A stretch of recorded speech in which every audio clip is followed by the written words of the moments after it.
যে আপনি কখনো অন্তর্বর্তী সরকারের প্রশংসা করেছেন, কখনো কঠোর সমালোচনা করেছেন। বিএনপির বিরুদ্ধেও আপনার অবস্থান এক এক সময় এক এক রকম হচ্ছে। কেউ কেউ আপনাকে সাবেক প্রেসিডেন্ট এইচ.এম. এরশাদের সাথেও তুলনা করছেন যে উনি যেমন একটা পার্টির নেতা হিসেবে রাজনৈতিক সুবিধা নেওয়ার জন্য তার অবস্থান পরিবর্তন করতেন, আপনার মধ্যেও কি সেটা দেখা যাচ্ছে কিনা? কাছে আমি জনাব নুরুল হক নূর আপনার কাছে যেতে চাই। আপনাকে আমরা সম্প্রতি পটুয়াখালী ৩ আসনে রাজনৈতিক কর্মসূচি চালাতে গিয়ে স্থানীয় বিএনপির বাধার মুখে আপনি পড়েছেন। বাধার মুখে পড়ার পরে আপনার সাথে কথোপকথন আইনশৃঙ্খলা বাহিনীর, সেটা আমরা দেখেছি। সেটার ক্ষেত্রে আইনশৃঙ্খলা বাহিনীর অনুরোধের ক্ষেত্রে আপনাকে আমরা এক ধরনের এই শব্দটা আমি একটা ড্যাশ রাখলাম, ওই শব্দটা আপনি একটু বসায় নিয়েন। ওইটার মধ্যে থেকে আপনি তাদেরকে বুঝাতে চেয়েছেন যে আপনি যেইভাবে বলবেন সেইভাবেই তাদের চলতে হবে। মানে এক পর্যায়ে আমরা অসহায় দেখতেছিলাম আইনশৃঙ্খলা পরিস্থিতির, যে আইনশৃঙ্খলা বাহিনীর লোকজনরে। মানে এইরকমটা কেন? আসলে বিএনপির উপরে আপনি দায় দিয়েছেন, বিএনপির লোকজনের সাথে বা বিরুদ্ধে আপনি কথা বলেছেন এবং আপনার মতো করেই আপনি এটা পরিচালিত করতে চেয়েছেন, সেটা কেন? মানে ইজ ইট লাইক জনাব নুরুল হক নূর? না, এখানে আমার মনে হয় যে প্রথমত হচ্ছে আমি আপনাদেরকে ধন্যবাদ জানাই, শামীম ভাইকে, দর্শকদেরকে শুভেচ্ছা যে আপনি হয়তো পুরো ঘটনাটাই জানেন নাই। যেটা হচ্ছিল, আমি আমার বিশেষ করে এখানে পুরনো ঘটনা একটু টানতে হবে। বিএনপি তার মিত্রদের মধ্যে 6 জন জাতীয় নেতার এলাকায় চিঠি দিয়েছে বিএনপির স্থানীয় বিএনপিকে, তাদের এলাকায় তাদেরকে সহযোগিতা করার জন্য, যদি এটা অফিসিয়ালি আলাপ আলোচনার মাধ্যমে আমাদের সাথে হয় নাই। তো আমি লক্ষ্য করেছি যে সেই চিঠি দেওয়ার পর থেকেই, বিশেষ করে গত বছর এই 5ই আগস্টের পরে সেপ্টেম্বরে যখন আমি এলাকায় যাই, প্রথমে আমার জেলায় একটা প্রোগ্রাম ছিল সম্ভবত সেপ্টেম্বরের শুরুতে, সেই সমাবেশে আসার পথেই আমার লোকজনের গাড়ি ভাঙচুর করে সেখানকার বিএনপির আপনার স্থানীয়ভাবে মনোনয়ন প্রত্যাশী ঢাকা বিশ্ববিদ্যালয়ের ছাত্র দলের সাবেক সভাপতি জনাব হাসান মামুন সেই গত বছরের সেপ্টেম্বর থেকে শুরু করেছেন। রোজার ঈদে যখন আমি 10 মিনিট আমার আসন 2টা উপজেলা নিয়ে গঠিত গলাচিপা 10 মিনিট একটা ফুটবল খেলায় আমি অতিথি হিসেবে গিয়েছিলাম, সেই খেলার মঞ্চ আগের রাতে ভেঙে দিয়েছেন। আমি সেটি বিএনপির স্থায়ী কমিটির 2 জন হওয়ার পরেই আমার বেশ কয়েকজন লোকজনকে আমি স্পটে থাকা অবস্থায় হামলা করেছে। এবং সেদিন যে আপনারা ঘটনাটি সোশ্যাল মিডিয়াতে দেখেছিলেন, আমি গিয়েছিলাম বিএনপিরই সাবেক এক নেতা, তিনি মৃত্যুবরণ করেছেন, শেষে আমার সাথে কাজ করেছেন। তো তার একটা স্মরণ সভায়, সেই স্মরণ সভা থেকে ফেরার পথে সেখানে প্রায় আপনার 3 কিলোমিটার রাস্তায় মাঝখানে কিছু বাজার আছে, বাজারে জনাব হাসান মামুনের সমর্থিত লোকেরা রাস্তায় গাছ ফেলে রামদা, বগি, চাপাতি, অস্ত্র সহ অবস্থান নিয়েছেন যে তারা এখানে গিলে আমাকে হত্যা করবেন বা আমার লোকজনের উপরে অ্যাটাক চালাবেন। তখন আমি সেটি পুলিশকে জানাই, পুলিশ আসে, প্রথমে এসপি পুলিশ পাঠায়, 2 গাড়ি পুলিশ পাঠায়। পুলিশ এসে হয়তো তারা রিপোর্ট করে এবং আমাকেও জানায় যে ভাই এখানে হাসান মামুনের যে লোকজন, তাদের যে প্রস্তুতি, আমরা কিছু করতে পারবো না, আপনি উপরে কথা বলেন। তার মানে উপরে কথা হলো, ওসি বলছে, আমি বুঝছি, তাহলে কি করতে হবে। আমি তখন পটুয়াখালীর সেনাবাহিনীর দায়িত্বে তাদেরকে জানালাম। তারাও 4 গাড়ি আসছে, পুলিশ 2 গাড়ি, সেনাবাহিনীর 4 গাড়ি, 6 গাড়ি আসার পরেও তারা আমার সাথে পার্সোনালি আলাপ করতেছিল, বলছে ভাই তাদের যে প্রস্তুতি, এখানে তারা রাস্তার পাশে ইট নিয়ে অবস্থান করছে, তাদের হাতে দেশীয় অস্ত্রশস্ত্র, আমরা এখানে কতজন লোক, আমরা আপনাকে এখান থেকে এই পথ দিয়ে নিয়ে যেতে পারবো না, আপনি বরঞ্চ অন্য পথ দিয়ে চলে যান। আমি বলছি কোথায় যাব? তারা বলছে আপনি উপজেলা শহরে যাবেন না, আপনি জেলা শহরে যান। বলছে আমার বাড়ি উপজেলায়, আমি কেন উপজেলায় যাব? এই জায়গাটুকু আমি কেন জেলাতে যাব? এই জায়গাটুকু আমি যাই নাই। আমি এই জায়গাটুকু দেখতেছিলাম নূর, আমি কিন্তু ঘটনা আমি সেটা বলছি, আমি শেষ করছি। আমি যেটা বলবো, জি বল। হ্যাঁ, আমি বলছি যে শুনেন, যখন রাত্র আপনার 2:15 বাজে, 2:15 রাত্র, তখন পর্যন্ত তারা আমাকে বিকল্প পথে পাঠাতেছে। আমি বলছি কেন? আপনারা এই আর্মি আসছেন, পুলিশ আসছেন, নির্বাচন হয় নাই, এখনই যদি এইভাবে পরিস্থিতি হয়, আপনাদেরকে জিম্মি করে, আপনারা যদি বিএনপির অনেক গ্রুপ আছে, এখানে বিএনপি একটা বড় দল, সাবেক এমপির গ্রুপ আছে, অন্য আরো নেতা আছে, এখানে একটা গ্রুপের লোককে যদি আপনারা কন্ট্রোল করতে না পারেন, আমি একটা জাতীয় নেতা, একটা দলের সভাপতি, এখানে বিএনপিও তার নেতা কর্মীদেরকে অফিসিয়ালি চিঠি দিয়ে আমাকে সহযোগিতা করতে বলেছে, সেখানে বিএনপির একটা ছোট্ট গ্রুপ, তাদেরকে আপনারা এই নিবৃত্ত করতে পারবেন না? তাহলে আপনাদের নিরাপত্তার দরকার নাই, আমি বাসি মরি, আমি আমার মতো যাই। যেই কারণে তখন আমি ওনাদের সাথে কথা বলে আমি আমার মতো রওনা দিয়েছিলাম। তো যাই হোক, মাঝপথে আবার আমাকে প্রশাসনের কর্মকর্তারা ফোন দিয়েছে, ভাই আপনি চাইেন না আপনার নিরাপত্তা আগে, আপনার কিছু হয়ে গেলে সেটা আমি একটু ছোট করে বলি নূর, এইটা তো আপনি জাতীয় নেতা, আপনি একটা জায়গায় যাইতে চাইতেছেন, আপনি প্রশাসন এবং আইন শৃঙ্খলা বাহিনীর সাহায্য চাইছেন, প্রশাসন এবং আইন শৃঙ্খলা বাহিনীর সাহায্য, ওরা এসে দেখছে যে অনেকগুলি এখানে লোক সমাগম আসে এবং তারা যদি আপনাকে সেখানে এসকর্ট করে নিয়ে যাইতে হইতো বা তারা আপনার সঙ্গে যাইতে হইতো, তাহলে হয়তো অনেক হানাহানি হতাহতের ঘটনা ঘটতে পারতো। সেইটা এড়ানোর জন্য তারা আপনাকে খুবই বিনীতভাবে অনুরোধ করছে যে আপনি ঘুরে এই রুটটা আপনি এই মুহূর্তে ব্যবহার করেন না। এইটা আপনি তখন আমাকে জেলা উপজেলা শহর থেকে ছেড়ে জেলা যেতে বলছে, আমার উপজেলা থেকে ওই পথটা ব্যবহার করতে না বলছে, ওই পথটা আমি কেন পালিয়ে যাব? ওই পথটা ওই পথটা ব্যবহার করতে আমার উপজেলা শহর থেকে আমি পালিয়ে জেলায় যাব? আপনার কাছে কি মনে হয়, আপনি আর্মি পুলিশের কাছে, জনাব নূর, আপনি কি আর্মি বা পুলিশের কাছে এই দাবি জানাতে চাইছিলেন যে আপনি ওইখান দিয়েই যাবেন এবং দরকার হলে 10টা 20টা 50টা গুলি করে মেরে তারপরেও যাবেন, মানে এই গত সরকারের আমলে হাসিনা সরকার যা করেছে? না, এখানে তো মারামারির তো কোনো কেস হয় না। ওনারা যদি জাস্ট সিম্পল ভাবে যদি ওদের সাথে কথা বলে বলতো যে এখানে তারা যাবে, আপনারা এখানে পথটা ছেড়ে দেন, কারণ আমার তো রোধ করার তাদের অধিকার নাই। আপনার কাছে একজন আপনি সন্ত্রাসীর কাছে পরাজয় বরণ করবেন, তারা আপনার রাস্তাঘাট অবরোধ করে কেন? আমি কি কাউকে মার্ডার করেছি? আমি কি সেখানে চাঁদাবাজি করতে গেছি? আমি একটা রাজনৈতিক কর্মসূচিতে গেছি, সেখানে কেন তারা আমাকে অবরোধ করবে? এটাই তো তাদের অপরাধ। আপনার কাছে কি মনে হয়েছে তারা কেন কথা বলে তাদেরকে রাস্তা থেকে সরিয়ে দেন নাই? এখানে আমি যতদূর জানতে পেরেছি তারা বলেছে ডিসি সাহেবের অনুমতি নাই।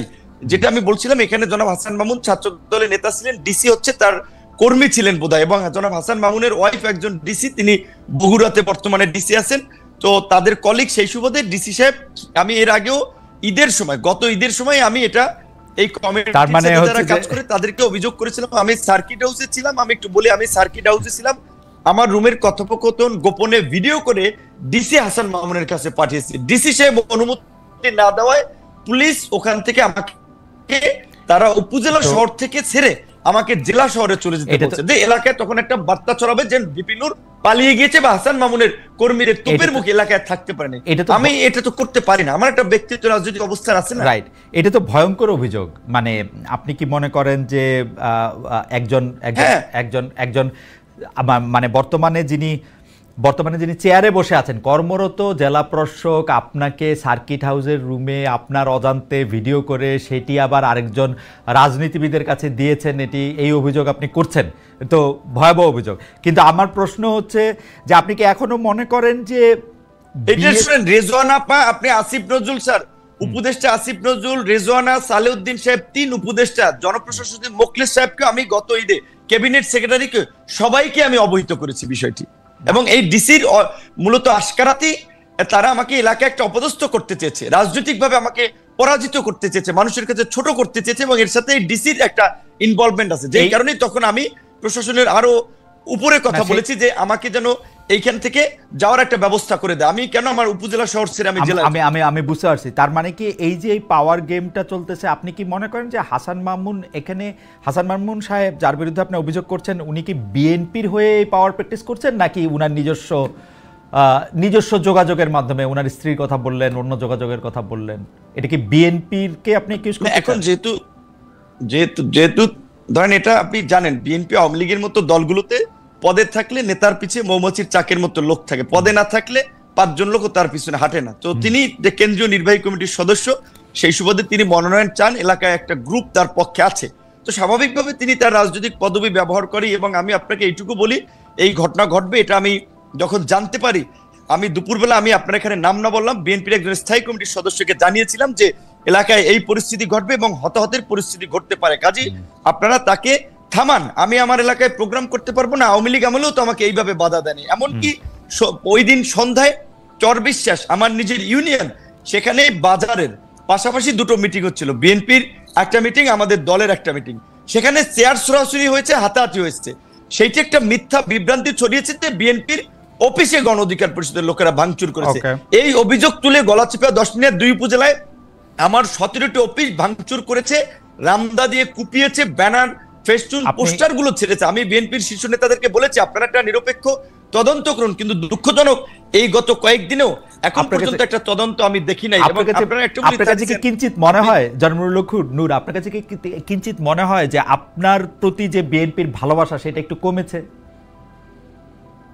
হ্যাঁ, হতে পারে। কারণ ধরেন বিএনপি আওয়ামী লীগের মতো বড় দলগুলোতে আওয়ামী লীগের সময় দেখেছেন না, একদিকে নৌকা একজনকে দিয়েছে, আবার স্বতন্ত্র আরেকজনকে দামি ক্যান্ডিডেট দাঁড় করিয়ে দিয়েছে যে তুমি যদি জয়লাভ করে আসতে পারো তাহলে ঘরের ছেলে আমরা ওয়েলকাম। এখন একদিকে হ্যাঁ রাজনৈতিক মিত্রতার জায়গা থেকে হয়তো বিএনপি আমাকে এই আসনে তারা সহযোগিতা করার কথা বলেছে, আবার দিকে তাদের দলীয় ক্যান্ডিডেটও মাঠে নামিয়ে আমাকে একটা বেইজ্জতি করার জন্য, লাঞ্ছিত করার জন্য বা হামলা মামলা করার একটা পরিবেশ তৈরি করেছে। এবং আমি যতদূর জানি এটা একটা লোকাল এখানে বড় ধরনের একটা গ্রুপ এবং কেন্দ্রীয় কেউ তাকে সাপোর্ট দিচ্ছে। তো এবং এটা বিএনপির, আমি এইটুকু বলবো, টপ লিডার থেকে শুরু করে সবাই জানে। তো গত বছরের সেপ্টেম্বর থেকে এই পরিস্থিতি চলছে, সেহেতু তারা তো কোনো পদক্ষেপ নেয় নাই, তাহলে তো অবশ্যই এটা বোঝাচ্ছে যে বিএনপির কোনো অংশের সিগন্যাল ওইদিকে আছে, এটা তো বাস্তব। এটা এই পর্যায়ে এইটা আমাদের শেষ মন্তব্য। আমাদের কয়েকজন দর্শক এরকম মন্তব্য করছেন যে আপনি কখনো অন্তর্বর্তী সরকারের প্রশংসা করছেন, কখনো কঠোর সমালোচনা করেছেন, বিএনপির বিরুদ্ধেও আপনার অবস্থান এক এক সময় এক এক রকম হচ্ছে। সেটা কি আপনার রাজনৈতিক সুবিধাটাই এখানে আপনি প্রধান বিবেচনায় নিতেছেন? কেউ আপনাকে সাবেক প্রেসিডেন্ট এইচ.এম. এরশাদের সাথেও তুলনা করছেন যে উনি যেমন একটা পার্টির নেতা হিসেবে রাজনৈতিক সুবিধা নেওয়ার জন্য তার অবস্থান পরিবর্তন করতেন, আপনার মধ্যেও কি সেটা দেখা যাচ্ছে কিনা একটু যদি মন্তব্য করতেন। অবশ্যই রাজনীতিতে প্রত্যেক রাজনৈতিক দল দেশ জাতির জন্য যেমন কাজ করতে চায়, নিজের পলিটিক্যাল পার্টির স্বার্থটাও দেখবে অবশ্যই। কারণ সে যদি পজিশনে না থাকে তাহলে সে কিভাবে কাজ করবে। তো অবশ্যই রাজনৈতিকভাবে আমরা আমাদের দলীয় একটা অবস্থান আমরা দেখবো যে এইখানে একটা জোটে গেলে, আমাদের একটা ভিন্ন অবস্থানে থাকলে আমাদের রাজনৈতিক অবস্থান ঠিক হয়, আমরা মানুষের জন্য কি করতে পারছি। আমরা শুরুর দিকে এই সরকারকে বলছিলাম যে এই সরকার 2 বছরের জন্য একটা জাতীয় সরকার করেন, 2 বছরের জন্য তারা করে নাই, যেই কারণে আমরা পরবর্তীতে সরকারকে সেই 2 বছরের জন্য সাপোর্ট দেই নাই। আমরা বলেছিলাম যে আপনার নির্বাচনের প্রশ্নে জাতীয় ঐক্যমত্যের ভিত্তিতে একটা নির্বাচনী রোড ম্যাপ দেন। অনেকদিন ধরে সেটা দেয় নাই, যেই কারণে বিএনপির সাথে যেহেতু আমরা যুগপৎ আন্দোলন করেছি এবং আপনারা দেখেছেন আমার রাজপথের গত 7-8 বছরের ভূমিকা অনেক প্রবীণ রাজনীতিবিদরা 70 বছরেও এই দেশে ছিল না, এইটুকু আমরা চ্যালেঞ্জ দিয়ে বলতে পারবো। সেইখানে আমরা বিএনপির সাথে যেহেতু ছিলাম, যুগপৎ আন্দোলন করেছিলাম, বিএনপির সাথে আলাপ আলোচনায় বিএনপি বলেছে দেশের বাস্তবতায় তারা ডিসেম্বরের মধ্যে নির্বাচন চায়। আমরা আমাদের দলীয় পজিশন ছেড়ে বিএনপির পজিশন নিয়ে আমরা ডিসেম্বরে নির্বাচনের জন্য সরকারের চাপ তৈরি করেছি। এবং এই যে লন্ডনের যে বৈঠক হয়েছে, অবশ্যই লন্ডনের বৈঠক আর যাই থাকুক, এইটা বাংলাদেশের এই উত্তপ্ত রাজনীতির মাঠে আমি মনে করি কিছুটা হলেও পানি ঢেলেছে বা উত্তপ্ত পরিস্থিতি ঠান্ডা করেছে। এবং একটা অনিশ্চিত, একটা আপনি বলবেন সংঘাত কিংবা একটা অনিশ্চিত যে রাজনৈতিক পরিস্থিতি ছিল, সেটাতে কিছুটা হলেও একটা নিশ্চয়তার পরিবেশ তৈরি হয়েছে। এবং বিএনপি একটা বড় রাজনৈতিক দল, তার প্রধান সেখানে, তার সাথে ডক্টর ইউনূস সরকার প্রধান, তার সাথে মিটিং হওয়ার ফলে আমি মনে করি দেশের স্থিতিশীলতা, রাজনৈতিক পরিবেশ এবং আগামী নির্বাচনের ক্ষেত্রে একটা ভালো ফলাফল পাওয়া যাবে। সেই ক্ষেত্রে জনাব নূর, একটা কথা আপনি একটু মনে রাখেন তো, ধরেন যদি লন্ডনে বৈঠক না হইতো, ডক্টর মোহাম্মদ ইউনূস বলছিলেন যে এপ্রিলের প্রথম ভাগে ইলেকশন হবে, বিএনপি দাবি করছিল ডিসেম্বরে হবে, এখন এটা ফেব্রুয়ারিতে হবে। এই মানে প্র্যাকটিক্যালি তো ব্যবধানটা আসলে 2 মাসের বা 1.5 মাসের। এই 2 মাস বা 1.5 মাসের একটা সময়ের ব্যবধানের জন্য এত বড় উত্তপ্ত পরিস্থিতি সৃষ্টি হইতে হবে, সেইটাও বা কেন মনে হয়েছে? জনাব নূর, আমরা আপনার কাছে পরে আয়শা একবারে শুনি, একটু আমরা ডক্টর শামীম পারভেজের থেকে ঘুরে আসি। ডক্টর শামীম পারভেজ, আমি এই ব্যাপারটা নিয়ে আপনি আপনার মন্তব্য করেছেন আসলে কেন এটা হয়েছে। আমি অন্য একটা জায়গা থেকে একটা ব্যাপার আপনার দৃষ্টি করতে চাই। আপনি নিশ্চয়ই দেখেছেন যে এরকম কথাও হয়েছে যে লন্ডনে ডক্টর ইউনূস এবং জনাব তারেক রহমানের মধ্যে যে বৈঠক হয়েছে, এর একটা বড় কারণ হচ্ছে এই সরকারের নানা ব্যর্থতা, আমি বলবো না, কনফ্লিক্ট অফ ইন্টারেস্টের জায়গা থেকে সরকার অনেক কিছু করেছে যেটা আসলে সে পরে তার এটার একটা কনসিকুয়েন্স সামনে আসতে পারে, সেইটার থেকে তাকে দায় মুক্তি দেওয়ার জন্য নাকি একটা আলোচনা হয়েছে। কেউ যখন আবার এই কথাটা সামনে আসছে যে ডক্টর মোহাম্মদ ইউনূসকে কাজে লাগাতে চায় বিএনপি সরকার যদি তারা ক্ষমতায় আসে, কেউ বলতেছেন যে ডক্টর ইউনূসকে বিএনপি রাষ্ট্রপতি করার ব্যাপারটাও চিন্তাভাবনা করতেছে। এই ব্যাপারে আসলে আপনি কি বলেন? আসলে কি ওরকম কোনো দায়মুক্তি দরকার ছিল ডক্টর মোহাম্মদ ইউনূসের? অনেকেই বলতেছেন কিন্তু যে ডক্টর মোহাম্মদ ইউনূস এবং তার সরকারের, তার লোকজনের, মানে এটার কিছু প্রমাণও আমরা দেখতে পাই যে যেই 3 উপদেষ্টা পদত্যাগ দাবি করেছিল বিএনপি, 2 জন ছাত্র উপদেষ্টা এবং একজন উপদেষ্টা জনাব খলিলুর রহমান, সেই খলিলুর রহমান সাহেবকে কিন্তু আবার ডক্টর ইউনূস সাহেব পাশে রেখেছেন বিএনপির এই বৈঠকের জন্য। তো এইটা এরকম মনে হইতে পারে কিনা যে কোনো একটা নেগোসিয়েশন হইতেছে, আন্ডার দ্য টেবিল কোনো একটা ডিলিং হইতেছে? না, আমি আপনার সাথে একমত না এই বিষয়ে। আমার জি। কাছে মনে হয় না যে আন্ডার দ্য টেবিল কোনো ডিলিংস এখানে হচ্ছে। বরং আমার কাছে যেটা মনে হয় যে অন্তর্বর্তী সরকার একটা দীর্ঘ সময় এক ধরনের সরকারের একটা অংশ ভুল পথে পরিচালিত হচ্ছিল। তারা হয়তো কোনোভাবে মনে করছিলেন বা কোনো অংশ দ্বারা তারা প্রভাবিত হয়েছিলেন যে একটা লম্বা সময় ধরে ক্ষমতায় থাকার প্রয়োজন রয়েছে। যদিও আমরা ডিসেম্বর থেকে জুনের একটা টাইমলাইন বারবার রিইটারেট করা হচ্ছিল, বারবার বলা হচ্ছিল, কিন্তু আমরা এই ধরনের একটা আশঙ্কা করছিলাম যে একটা দীর্ঘ সময় ক্ষমতায় থাকার এক ধরনের অভিপ্রায় রয়েছে। কিন্তু যে কারণেই এক ধরনের হচ্ছে আমি বলবো যে সমঝোতার দরকার ছিল। এবং শুধু এটা বিএনপি না, বিএনপির মতো যারা লাইক মাইন্ডেড অন্যান্য পলিটিক্যাল পার্টি রয়েছেন তারা এবং সিভিল সোসাইটির মধ্যেও সাধারণ জনগণের মধ্যেও নির্বাচন যে আসলেই অনুষ্ঠিত হবে এবং সঠিক সময়ে অনুষ্ঠিত হবে সেটা নিয়ে কিন্তু দ্বিধা এবং শঙ্কা আমরা সে সময় দেখি। ইভেন আমি এক মাসের জন্য বাংলাদেশ গিয়েছিলাম, সে সময় সাধারণ মানুষের সাথে কথা বলে সেখানকার যারা একাডেমিশিয়ান রয়েছেন, বিভিন্ন সিভিল সোসাইটি মেম্বার রয়েছেন, তাদের সাথে কথা বলে আমার তখনও মনে হয়েছে যে তাদের মধ্যে দ্বিধা রয়েছে যে আসলেই নির্বাচন এই যে নির্ধারিত টাইম ফ্রেম সেই টাইম ফ্রেমের মধ্যে হবে কিনা। এবং সরকারের একটা অংশ যে এই নির্বাচনকে ব্যাহত করতে চাচ্ছেন সেই ধরনের আলাপ আলোচনা কিন্তু চলছিল। এখন এই সরকার কি করেছে এবং তার জন্য যে দায়মুক্তি প্রয়োজন কিনা সেই আলোচনায় আমি যেতে চাই না, কারণ এটার আসলে এভিডেন্স আমার কাছে নাই এবং আমি হচ্ছে নিশ্চিত না যে এই ধরনের কোনো দায় তাদের রয়েছে কিনা। ডক্টর পারভেজ, আমি আপনার আগের অংশটুকু থেকে যদি একটু ছোট করে বলেন যে আসলে নির্বাচনটা দিতে চান না ডক্টর মোহাম্মদ ইউনূস বা তার সরকারে কেউ কেউ এরকম বলতেছেন, কিন্তু আমি আবারও পরীক্ষা করে দেখলাম তাদের কেউ কিন্তু এরকম কথা বলেন নাই যে তারা নির্বাচনটা আসলে অনেক সময়ের জন্য পিছায়া বা অনেক পিছনে নিতে চান বা অনেক দিন থাকতে চান, একজনও কিন্তু এরকম বলেন না। কিন্তু বিএনপি বারবার এই শঙ্কা খুব বেশি করে প্রকাশ করছে। এটা অবশ্যই এটা বিএনপি বারবার বলবে কেন? এটা বিএনপি বলার পিছনে তো কোনো কারণ রয়েছে। হঠাৎ করে ফেব্রুয়ারিতে বা এপ্রিলে নির্বাচন দেওয়ার পরে এবং এপ্রিলের পরে ফেব্রুয়ারিতে আসার পরে তো বিএনপি এখন তো বলছে না। কারণ বিএনপি বারবার যেটা বলছে যে আমাদের নির্দিষ্ট করে একটি তারিখ দেন, এবং সেই সময় যেটা বলেছিল যে একটা নির্দিষ্ট তারিখ দিলে সেই অনুযায়ী আমরা নির্বাচনের পথে আমরা যাব। কিন্তু সেই সময় আমরা দেখি যে বাংলাদেশে একটা ক্যাম্পেইন চালু হলো, যেটা হচ্ছে 5 ইয়ার্স ক্যাম্পেইন বলা হয়। আপনি বলতে পারেন, যুক্তি দিতে পারেন যে সরকারের মধ্যে কেউ তো সরাসরি এটা বলেনি, কিন্তু আমরা সামাজিক যোগাযোগ মাধ্যমে আমরা দেখেছি যে একটা বড় ধরনের ক্যাম্পেইন হয়েছে এবং হচ্ছে আমরা দেখেছি এনসিপির অনেক নেতা এবং এনসিপির সাথে অ্যাফিলিয়েটেড অনেক জায়গা এবং জামাত ইসলামের সাথে অ্যাফিলিয়েটেড অনেক পেজ কিন্তু সেগুলো প্রমোটও করেছে।